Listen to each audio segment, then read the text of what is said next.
We are gathered here today to look at the opportunities of e-mobility. My name is Christian Hoy and I will be your guidance through the day. I will try to get us through as smoothly as possible to keep within the time frame. We're not going to dive deep into technology. That's not why we're here. We're here because we see some opportunities in order to create value and thereby create business. Hence the name also, Business in E-Transportation. One of the reasons why we all started about talking about e-mobility is the environment.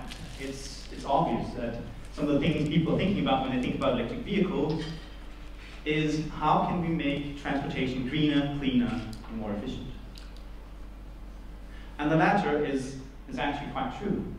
I have to admit that the Germans were right. The Germans have a saying, was regiert die Welt? Geld. What rules the world? Money. It's also what drives us. It's also what's interesting for us. We want sustainability to be profitable and to be something worth investing in. And that's hopefully some of the elements that we'll be able to discuss today as well. That is at least my request to you. We have also a lot of people, as I said. We have 87 people represented in this room, more or less at the moment. There will be a couple of them joining later on. 87 people from around the business, representing several countries in Europe and even outside of Europe. So use this chance. Get to know the person seated by other tables than the table you're sitting with as well. There are a lot of people here with a lot of interest in creating and utilizing the potential in e-mobility.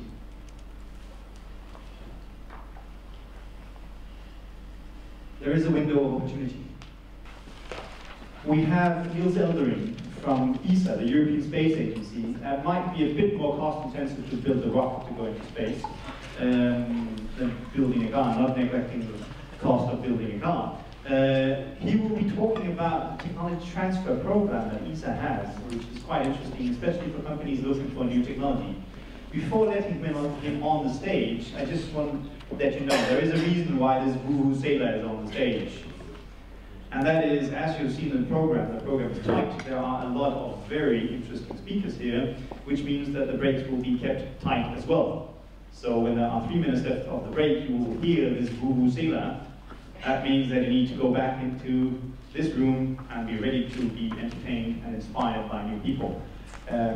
With these words, Niels, will you join me on stage, or at least take the stage from me? Thanks. Actually, I like the color very much. This is the Dutch color, and I come from Netherlands. And I think we even gave those away with almost everything when there was the football match, including cars, which we sold. By the way, that's an interesting thing, because yes, in the Netherlands we have this CO2 taxation, but we also have something which is the luxury tax, and that sometimes is a bit difficult. When the car gets more beautiful, the Dutch find a way to still keep taxing in one way or the other. Anyway, yes, my first slide, before I start actually with my presentation, is I want to show you this car. It's a Woods 1917, out of the 1917s. This car, Woods, is a dual power, has a dual power engine. So actually in 1917 there was a hybrid car. This is one of the two which are left on this planet. It's in the Lauwman Museum in the Netherlands in The Hague. The interesting thing is that it had a normal engine, and of course it had an electric powered engine, and then when the normal engine would shut off, actually like you were explaining as well, there was an electric system to put on, sorry, I'm confusing things. When the electric engine shut off, there was an electric system which put on the gas engine. And it could drive about 30 kilometers an hour, but you could also switch both engines on, then you could reach a speed of almost 60 kilometers an hour. So that was then. The company Woods went bankrupt a year after, unfortunately. But now we're back again, and I'm really going to look forward. In space, we're not so good at making cars, to be honest. This is a rover which was used in the Apollo 15 mission. It had batteries, only one way to go. And in fact, because the rover only goes up once, never comes back. So once the battery was depleted, the car was useless. So it was a one-way to go battery system. You already introduced me, thank you very much. Yes, my role within ESA is Technology Transfer Officer, and what my office does basically is looking into space. What have we developed into space, in space, and how can we use that in a totally different application? There might be some use of space technology for this company. What do they do? How do they do it? And how much does it cost? Yeah.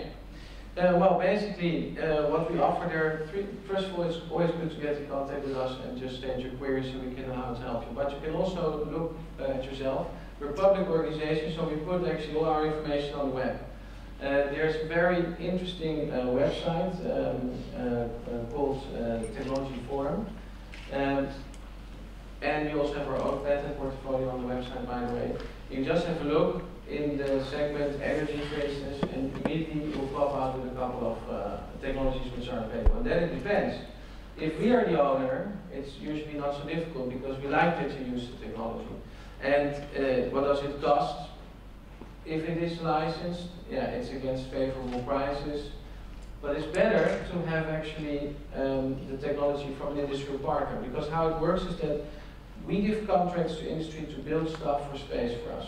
But at the same time we say, look, you take the intellectual property because you're industry, and we want that industry is making a profit on the market.